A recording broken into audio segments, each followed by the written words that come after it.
পারিবারিক অশান্তির জেরে ধারালো অস্ত্রের কোপে খুন গৃহবধূ মণি মণ্ডল।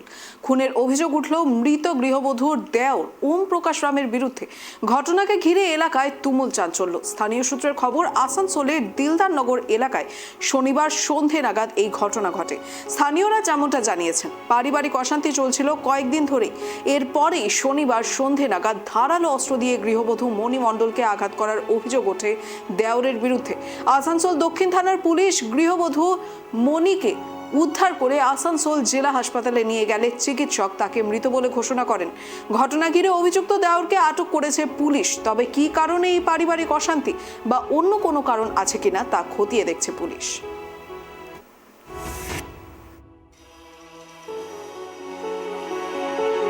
अरे आज थोड़ा देर पहले 1 घंटा पहले हम लोग सब पाड़ा वाला ही उसका, तो उसका घर से आवाज आ रहा है चिल्लाने का। ये भैया अंदर गए थे, तो आवाज जब आ रहा तो हम लोग जाके देख रहे पूरा गर्दन उर्दन सब काट दिया, माथा तो पूरा फाड़ दिया अस्तूरा मार के। तो उनको छुड़ाने भी जब गए तो हम लोग के ऊपर भी चला रहा था। फिर जैसे तैसे करके हम लोग उससे बचे। हम लोग पहले सोचे उनको औरत को हॉस्पिटल पहुँचाए, तो पहुँचाने का पहले इनका ऊपर पूरा ब्लड चलाया है, बच गए जैसे तैसे करके। उसके बाद इनको हॉस्पिटल लाए, देख कर लिया। जो मरने वाला कौन था? मारने वाला लेडीज का ही देवर था। घर में कोई पारिवारिक झमेला?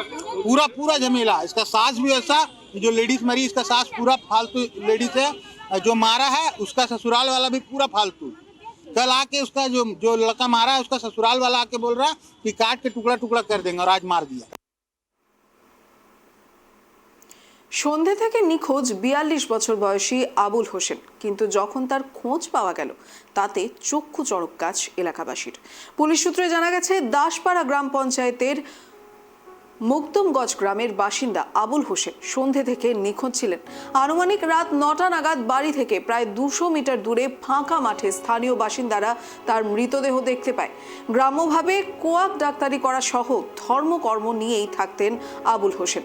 পরিবার সূত্রে জানা গিয়েছে, সেরকম কোনো শত্রুতা না থাকলেও সম্ভবত জমি সংক্রান্ত বিবাদের জেরেই এই খুন বলে দাবি পরিবারের সদস্যদের। তবে কোনো চরম শত্রুতা না থাকলে এরকম নৃশংসভাবে আবুল হোসেনকে কারা খুন করলো, এ নিয়ে তদন্ত শুরু করে দিয়েছে চোপড়া থানার পুলিশ।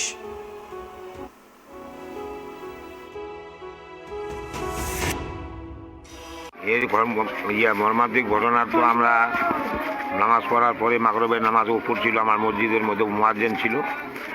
এশার নামাজের টাইমে কিন্তু আজান দিত, কিন্তু আজান দেয়নি, অন্য লোকে আজান দিল। তারপর থেকে ও নিখোঁজ। তারপরে আমরা নামাজ টামাজ পড়ে আমরা বাড়ি চলে গেলাম।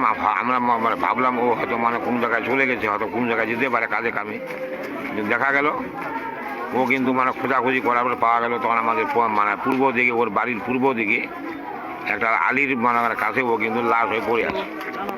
এখন এই ঘটনাকে আমরা এখন পর্যন্ত কোনো রকম কিছু আমরা বলতে পারছি না যে এখন কীভাবে এই ঘটনাটা ঘটলো। এর কোনো দুশ্মনও ছিল না, একদম সৎ সিধা লোক ছিল, 5 ওয়াক্ত নামাজ পড়তো, এবং কোনো দুশ্মনও এর কিন্তু ছিল না। কী নাম? এর নাম হচ্ছে আবুল হোসেন। বয়স প্রায় 40-এর